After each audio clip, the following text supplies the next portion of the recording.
এখন তো পুজোর মাস চলছে, দুর্গাপুজো গেল, তারপর লক্ষ্মী পুজো, আবার সামনে আছে কালী পুজো, জগদ্ধাত্রী পুজো। আর বিজয়া দশমী থেকে একদম কালী পুজো অবধি বিজয়া প্রণাম কিন্তু চলতেই থাকে।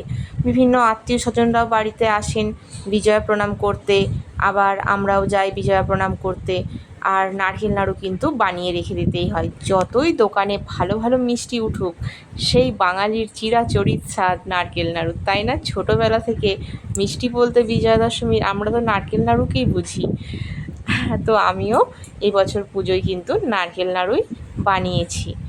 আর এই যে নারকেল কুড়িয়ে ভালো করে তারপরে চিনি দিয়ে আর মেখে বসিয়ে জাল করতে দিয়েছিলাম।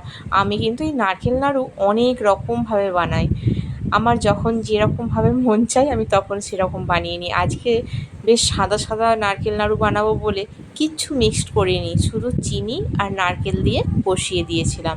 নারকেল যত বেশি হয় নারকেল নাড়ুর স্বাদটাও কিন্তু খেতে খুব সুন্দর হয়। আর প্রতি বছর নারকেল নাড়ু বানানোর দায়িত্বটা কিন্তু আমার উপরেই থাকে।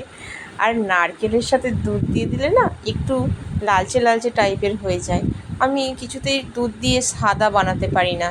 তাই এবছর একটু সাদা সাদা নারকেল নাড়ু বানাবো বলে শুধু চিনি আর নারকেল দিয়ে বানালাম। তো এই চিনিরগুলো করার পর তারপরে আবার গুড়ের নাড়ুও করবো কিন্তু। আর মা বলেন যে আমার হাতের গুড়ের নাড়ু নাকি খুব সুন্দর খেতে হয়। জানি না, নিজে বানিয়ে তো আর নিজে প্রশংসা করতে পারি না, যারা খেয়েছে তারাই বলতে পারবে। এই যে সব নাড়ুগুলো পাকানো হয়ে গেছে। আর এই যে এখানে আছে গুড়ের নাড়ু, গুড়ের নাড়ুটাও জাল করে নিয়েছিলাম একইভাবে, শুধু চিনির বদলে গুড় দিয়েছিলাম। তো কত সুন্দর হয়েছে দেখেছো।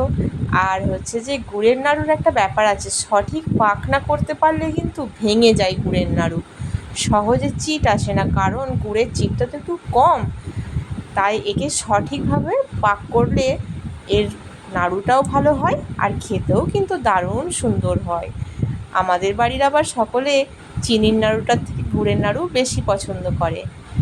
তো এই যে সমস্ত নাড়ুগুলো, কেমন লাগলো ভিডিওটা অবশ্যই কিন্তু কমেন্ট করে জানিও।